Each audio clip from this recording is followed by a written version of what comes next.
എല്ലാവർക്കും എൻ്റെ ചാനലിലേക്ക് വീണ്ടും സ്വാഗതം. അപ്പോൾ ഇന്ന് ഞാൻ ചെയ്യാൻ പോണത് എന്താണെന്ന് വെച്ചാൽ മീൻ പൊള്ളിച്ചതാണ്. അപ്പോൾ അതിന് വേണ്ടിയിട്ട് ഞാൻ ഇവിടെ 3 സിലോപ്പി മീൻ എടുത്തിട്ടുണ്ട്. സിലോപ്പി, തിലോപ്പി അങ്ങനെ പല പേരിലും ഇത് പറയും. അപ്പോൾ ഞാൻ ഇവിടെ 3 എണ്ണം നന്നായിട്ട് കഴുകി വരഞ്ഞ് ഇവിടെ എടുത്തിട്ടുണ്ട് കേട്ടോ.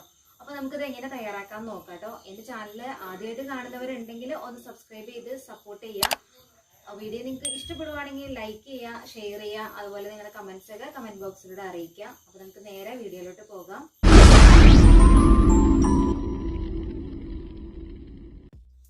അപ്പോൾ നമുക്ക് മീൻ പൊള്ളിക്കാനായിട്ട് കുറേ ഇൻഗ്രീഡിയൻസ് വേണം. ഇൻഗ്രീഡിയൻസ് കണ്ടൊന്നും പേടിക്കൊന്നും വേണ്ട, നമുക്ക് വീട്ടിലുള്ള ഇൻഗ്രീഡിയൻസ് മാത്രമേ ഉള്ളൂ ഇത്. അപ്പോൾ ഞാൻ ഇതിൻ്റെ അളവൊക്കെ നമ്മൾ തയ്യാറാക്കുന്ന സമയത്ത് ഞാൻ പറഞ്ഞു പോകാം. അപ്പോൾ ഞാൻ ഒരു ചട്ടി എടുത്തിട്ടുണ്ട്. അതിലോട്ട് 1 സ്പൂൺ മഞ്ഞൾപ്പൊടി, 2 സ്പൂൺ നല്ല എരിവുള്ള മുളക് പൊടി ചേർത്തിട്ടുണ്ട്, 1 സ്പൂൺ കുരുമുളക് പൊടിയും ചേർത്ത് കൊടുത്തിട്ടുണ്ട് കേട്ടോ. ഇനി നമുക്ക് 1 സ്പൂൺ ഇഞ്ചി ചതച്ചതും അതുപോലെ തന്നെ 1 സ്പൂൺ വെളുത്തുള്ളി ചതച്ചതും കൂടെ ചേർത്ത് കൊടുക്കാം. അപ്പോൾ ഇത് രണ്ടും നന്നായിട്ട് പേസ്റ്റ് ആക്കിയിട്ട് ചേർക്കുവാണെങ്കിൽ കുറച്ചും കൂടെ അതാണ് നല്ലത്. പിന്നെ ഈ മീനിന് ആവശ്യമായിട്ടുള്ള ഉപ്പ് ചേർത്ത് കൊടുക്കാം. പിന്നെ നമുക്കിത് പുളിക്ക് ആവശ്യമായിട്ടുള്ള നാരങ്ങാനീര് ഒരു 2 സ്പൂണോളം ചേർത്ത് കൊടുക്കാം കേട്ടോ. അപ്പോൾ വേണമെങ്കിൽ വിനാഗിരി ചേർക്കാം, അല്ലെങ്കിൽ പുളിവെള്ളം വേണമെങ്കിലും ചേർത്ത് കൊടുക്കാം.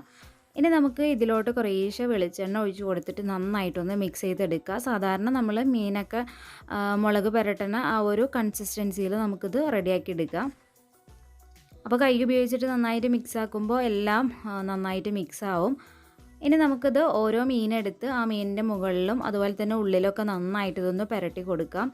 ആ ഒരു വരഞ്ഞ സ്ഥലത്തൊക്കെ നന്നായിട്ട് തേച്ച് പിടിപ്പിക്കാം കേട്ടോ. അങ്ങനെ 3 എണ്ണം നമുക്ക് നന്നായിട്ടൊന്ന് തേച്ച് പിടിപ്പിച്ചെടുക്കാം. അപ്പോൾ ഇത് ഏകദേശം നമുക്ക് ഒരു അരമണിക്കൂറോളം ഒന്ന് റെസ്റ്റ് ചെയ്യാനായിട്ട് വെക്കാം. അത്രയും സമയം വെച്ചിട്ടുണ്ടെങ്കിൽ അത്രയും നമുക്ക് ആ ഒരു മീനിലോട്ട് ഉപ്പും പുളിയും അതുപോലെ തന്നെ എരിവൊക്കെ പിടിക്കും. ഇനിയിപ്പോൾ ഏറ്റവും കുറഞ്ഞത് 15 മിനിറ്റെങ്കിലും വെക്കാൻ ശ്രമിക്കാം കേട്ടോ. അപ്പോൾ നമുക്ക് ഒരു അരമണിക്കൂർ കഴിഞ്ഞതിന് ശേഷം ഇതൊന്ന് ഫ്രൈ ചെയ്തെടുക്കണം. അപ്പോൾ ഞാനിവിടെ നോൺ സ്റ്റിക്ക് പാനാണ് എടുത്തേക്കുന്നത്. അപ്പോൾ നോൺ സ്റ്റിക്ക് പാനിൽ നമ്മൾ ഫ്രൈ ചെയ്യുന്നതുകൊണ്ട് തന്നെ നമുക്ക് വെളിച്ചെണ്ണ വളരെ കുറച്ച് മതി കേട്ടോ. പിന്നെ ഒരു കാര്യം എന്ന് വെച്ചാൽ വെളിച്ചെണ്ണ തന്നെ ഈ ഒരു റെസിപ്പി ഉണ്ടാക്കാനായിട്ട് നമ്മൾ എടുക്കണം. അപ്പോൾ ആദ്യം തന്നെ ഞാൻ കുറച്ച് കറിവേപ്പില ഒന്ന് വിതറി കൊടുത്തിട്ടുണ്ട്. നമ്മൾക്ക് മീൻ അടിയിൽ പിടിക്കാതെ നന്നായിട്ട് നമുക്ക് മറിച്ചിടാൻ കിട്ടും. അതുപോലെ തന്നെ ആ കറിവേപ്പിലയുടെ നല്ലൊരു ഫ്ലേവർ നമ്മുടെ മീനിനും കിട്ടും കേട്ടോ. അപ്പോൾ ഞാൻ മീൻ മറ്റൊരു അടുപ്പിലോട്ട് മാറ്റിയിട്ട് ഒരു കടായി വെച്ച് കൊടുക്കുകയാണ്. നമുക്ക് ഇതോടൊപ്പം തന്നെ മസാലയും തയ്യാറാക്കാം. അപ്പോൾ മീൻ കുക്ക് ചെയ്യേണ്ടത് പകുതി മാത്രമേ നമ്മൾ കുക്ക് ചെയ്യുന്നുള്ളൂ, ബാക്കി നമ്മൾ പൊള്ളിക്കുന്ന സമയത്താണ് കേട്ടോ കുക്കാവുന്നത്. അപ്പോൾ കടായിലോട്ട് വെളിച്ചെണ്ണ ഒഴിച്ചു കൊടുത്തു. അതുപോലെ തന്നെ ഇഞ്ചി വെളുത്തുള്ളി ചതച്ചത് ഓരോ സ്പൂൺ വീതം ചേർത്ത് കൊടുത്തു കേട്ടോ. പേസ്റ്റ് ആണെങ്കിൽ കുറച്ചും കൂടി നല്ലതാണ്. അപ്പോൾ നമുക്ക് അത് വഴന്ന് വരുന്ന സമയം കൊണ്ട് തന്നെ നമുക്ക് നമ്മുടെ മീനിൻ്റെ ഒരു വശം പകുതി കുക്കായിട്ടുണ്ട്. ഇനി നമുക്കിതൊന്ന് മറിച്ചിട്ട് കൊടുക്കാം. അപ്പോൾ ഒന്ന് ശ്രദ്ധിച്ചിട്ട് വേണം കേട്ടോ, ഇതൊക്കെ പൊട്ടിപ്പോവാതെ ഒന്ന് മറിച്ചിട്ട് കൊടുക്കാം. അപ്പോൾ ഒരു 2 മിനിറ്റോളം 2 വശം കുക്ക് ചെയ്തെടുത്താൽ മതി കേട്ടോ മീൻ. ഇഞ്ചി വെളുത്തുള്ളിയുടെ ആ ഒരു പച്ചമണം മാറിയതിന് ശേഷം ഞാൻ 1 കപ്പ് സവാളയും 1 കപ്പ് ചെറിയ ഉള്ളി അരിഞ്ഞതും കൂടെ ചേർത്ത് കൊടുത്തിട്ടുണ്ട്. അത് നന്നായിട്ട് സോഫ്റ്റായി കഴിയുമ്പോൾ നമുക്ക് അതിലോട്ടൊരു 3/4 കപ്പ് തക്കാളി ചെറുതായിട്ട് കട്ട് ചെയ്തതും കൂടെ ചേർത്ത് കൊടുക്കാം കേട്ടോ. എന്നിട്ട് നന്നായിട്ട് സോഫ്റ്റ് ആക്കി എടുക്കണം നമുക്കിത്. അതുപോലെ തന്നെ കറിവേപ്പിലയും ചേർത്ത് കൊടുക്കാം. കറിവേപ്പിലയൊക്കെ നമ്മുടെ കയ്യിലുള്ളത് അനുസരിച്ചിട്ട് നമുക്ക് ചേർക്കാം. കാരണം ഇത് നാടൻ കറി ആയതുകൊണ്ട് തന്നെ കറിവേപ്പിലയുടെയൊക്കെ ഫ്ലേവർ നന്നായിട്ട് പിടിക്കണം. അപ്പോൾ മീൻ ഏകദേശം നമുക്ക് പകുതി 2 വശവും നന്നായിട്ട് കുക്കായിട്ട് കിട്ടിയിട്ടുണ്ട്, പകുതി കുക്കായിട്ട് കിട്ടിയിട്ടുണ്ട്. അപ്പോഴേക്കും നമ്മുടെ സവാളയൊക്കെ നന്നായിട്ട് വഴന്ന് കിട്ടിയിട്ടുണ്ട്. അതിലോട്ട് ഞാൻ ആവശ്യത്തിന് ഉപ്പും കൂടി ചേർത്ത് കൊടുത്തിട്ടുണ്ട്. ഉപ്പ് നമ്മൾ മസാലയ്ക്ക് ആവശ്യമായിട്ടുള്ള ഉപ്പ് മാത്രം ചേർത്ത് കൊടുത്താൽ മതി കേട്ടോ. പിന്നെ ഞാൻ എരിവിനായിട്ട് കാശ്മീരി മുളക് പൊടി ഒരു 2 സ്പൂൺ ചേർത്ത് കൊടുത്തിട്ടുണ്ട്. അതുപോലെ തന്നെ 1 സ്പൂൺ കുരുമുളക് പൊടി, അതുപോലെ തന്നെ ഒരു 3-4 സ്പൂണോളം മല്ലിപ്പൊടി ചേർത്ത് കൊടുക്കാം.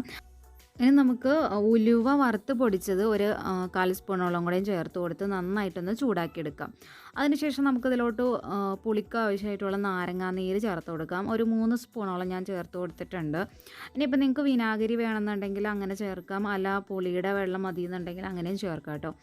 അപ്പോൾ ഇനി ഇതിലോട്ട് ഞാൻ പിന്നെ ചേർത്ത് കൊടുത്തേക്കുന്നത് നല്ല കട്ടി തേങ്ങാപ്പാലാണ്, 1/4 പാലൊക്കെ ഉണ്ടല്ലോ, അതാണ് ചേർത്ത് കൊടുത്തേക്കുന്നത്. ഒരു 1/2 ഗ്ലാസോളം ചേർത്ത് കൊടുത്തിട്ടുണ്ട്. നല്ലൊരു കുഴമ്പൻ രൂപത്തിലാവുന്ന വരെ നമുക്കിതിലോട്ട് തേങ്ങാപ്പാൽ ചേർത്ത് കൊടുക്കാം. എന്നിട്ട് നന്നായിട്ട് മിക്സ് ചെയ്യാം കേട്ടോ. ഇനി നമുക്കിത് ഒരുപാടിട്ട് തിളപ്പിക്കണം എന്നൊന്നുമില്ല. നന്നായിട്ട് മിക്സ് ചെയ്തെടുക്കുക. നന്നായിട്ട് ചൂടായിട്ട് വരുമ്പോൾ നമുക്കിത് ഫ്ലെയിം ഓഫ് ചെയ്യാം.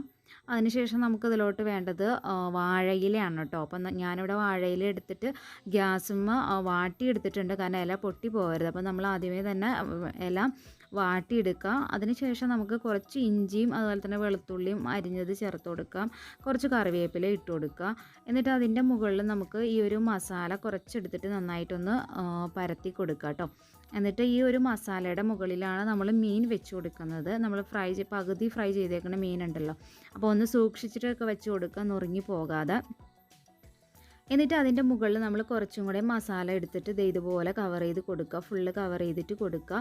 എന്നിട്ട് നമുക്ക് എല്ലാ വശവും 4 വശവും നന്നായിട്ട് മടക്കി ഇത് നന്നായിട്ടൊന്ന് പൊതിഞ്ഞെടുക്കുക. അപ്പോൾ ഇതിങ്ങനെ പൊതിയണ സമയത്ത് പൊട്ടി പോകാതിരിക്കാൻ വേണ്ടിയിട്ടാണ് നമ്മളിത് നന്നായിട്ടൊന്ന് വാട്ടിയെടുക്കാൻ പറയുന്നത് കേട്ടോ. എന്നിട്ട് ഞാൻ 2 സൈഡും വാഴയുടെ നാരനെ വെച്ചിട്ട് കെട്ടി കൊടുക്കുന്നുണ്ട്, പൊട്ടി പോകാതിരിക്കാൻ വേണ്ടിയിട്ട്, അഴിഞ്ഞൊക്കെ പോകാതിരിക്കാൻ വേണ്ടിയിട്ട്. ഇതുപോലെ ഞാൻ 3 മീനും നന്നായിട്ടൊന്ന് കെട്ടിയെടുക്കുകയാണ് ചെയ്യുന്നത് കേട്ടോ. അപ്പോൾ ഇത് നമ്മൾ ഒരു തവണയെങ്കിലും ട്രൈ ചെയ്ത് നോക്കേണ്ട റെസിപ്പി തന്നെയാണ്.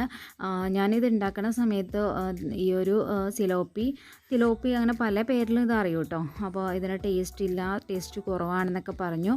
പക്ഷേ നമ്മളിത് തയ്യാറാക്കി കഴിഞ്ഞപ്പോൾ വീട്ടിലെല്ലാവർക്കും ഇഷ്ടപ്പെട്ടു. നല്ലൊരു ടേസ്റ്റ് നമുക്കിതിന് കിട്ടുകയും ചെയ്തു കേട്ടോ. അപ്പോൾ ഇനി എങ്ങനെയാണെന്ന് വെച്ചാൽ ഒരു ചട്ടി ഞാൻ വെച്ച് കൊടുത്തിട്ടുണ്ട്. ഇനിയിപ്പോൾ ചട്ടി വേണമെന്നൊന്നുമില്ല, പാനിൽ തന്നെ ചെയ്യാം. എന്നിട്ട് കുറച്ച് വെളിച്ചെണ്ണ ഒഴിച്ച് കൊടുക്കുക. എന്നിട്ട് നമുക്ക് ഈ ഒരു നമ്മുടെ പൊള്ളിക്കാനുള്ള മീൻ വെച്ച് കൊടുക്കുക. എന്നിട്ട് അങ്ങോട്ടും ഇങ്ങോട്ടുമൊക്കെ തിരിച്ചും മറിച്ചൊക്കെ ഇട്ടിട്ട് ഇത് കുക്ക് ചെയ്തെടുക്കുക. ഒരു 15 മിനിറ്റോളമൊക്കെ കുക്ക് ചെയ്തെടുത്താൽ മതി. പിന്നെ നമ്മൾ വെളിച്ചെണ്ണ ഒഴിച്ച് കൊടുക്കുമ്പോൾ ഇത് പെട്ടെന്ന് അടി പിടിക്കാതെയും വാഴയില പെട്ടെന്ന് കരിഞ്ഞു പോകാതെയൊക്കെ സഹായിക്കും കേട്ടോ. നോൺ സ്റ്റിക്കിലൊക്കെ ആണെങ്കിൽ ഇത് ഒട്ടും കരിയൊന്നുമില്ല. നമ്മൾ ചട്ടിയിൽ വെച്ചേക്കുന്നതുകൊണ്ടാണ് ജസ്റ്റ് ഒന്ന് കരിഞ്ഞിട്ട് ഇല കരിഞ്ഞേക്കണത്. ഉള്ളിലോട്ടൊന്നും ഒരു പ്രശ്നമില്ല കേട്ടോ. അപ്പോൾ ഇതൊരു 15 മിനിറ്റോളം നമുക്കിത് കുക്ക് ചെയ്തെടുക്കാം. ഇതുപോലെ 3 മീനും ഞാനിവിടെ കുക്ക് ചെയ്തെടുത്തിട്ടുണ്ട് കേട്ടോ. അപ്പോൾ നമ്മുടെ മീൻ പൊള്ളിച്ചത് ഇവിടെ റെഡി ആയിട്ടുണ്ട്. നമുക്കിതൊന്ന് അഴിച്ച് നോക്കാം.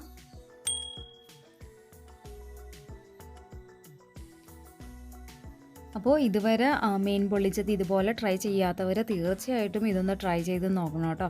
കാരണം ഇതിൻ്റെ ഈ ഒരു മീനിൻ്റെ ഉൾവശം വന്നിട്ട് നല്ല സോഫ്റ്റ് ആയിരുന്നു. അതുപോലെ തന്നെ നല്ല ഫ്ലേവറായിരുന്നു. ആ ഒരു നാരങ്ങാ നീരൊക്കെ ചേർത്തുകൊണ്ട് തന്നെ നല്ലൊരു പുളിയും അതുപോലെ തന്നെ തക്കാളിയുടെ ആ ഒരു മധുരവും പുളിയും എല്ലാം കൂടിയും ചേർന്നിട്ട് നല്ല അടിപൊളി ഒരു റെസിപ്പി തന്നെയായിരുന്നു. ഞാൻ ഇത് ഉണ്ടാക്കാൻ പോയപ്പോൾ ഇക്കാക്ക് ഒട്ടും ഇഷ്ടമല്ലായിരുന്നു. കാരണം ഈ ഒരു മീനിന് ഒട്ടും ടേസ്റ്റ് ഇല്ലയെന്നും പറഞ്ഞിട്ടേ. പക്ഷേ ഇത് ഉണ്ടാക്കി കഴിഞ്ഞപ്പോൾ ആദ്യം തന്നെ അഭിപ്രായം പറഞ്ഞത് ഇക്കായാണ്. ഇക്കാക്ക് ഭയങ്കരമായിട്ട് ഇഷ്ടപ്പെട്ടു. അപ്പോൾ എല്ലാവരും ഇതൊന്ന് ട്രൈ ചെയ്ത് നോക്കിയിട്ട് നിങ്ങളുടെ ഫീഡ്ബാക്ക്സ് അറിയിക്കാൻ മറക്കരുത്. എൻ്റെ ചാനൽ സബ്സ്ക്രൈബ് ചെയ്യാനും മറക്കരുത് കേട്ടോ. അപ്പോൾ ഇതുപോലെയുള്ള വ്യത്യസ്ത വീഡിയോസൊക്കെ ആയിട്ട് ഞാൻ വീണ്ടും വരാം. അതുവരെ ഓക്കെ, ബൈ, താങ്ക് യു.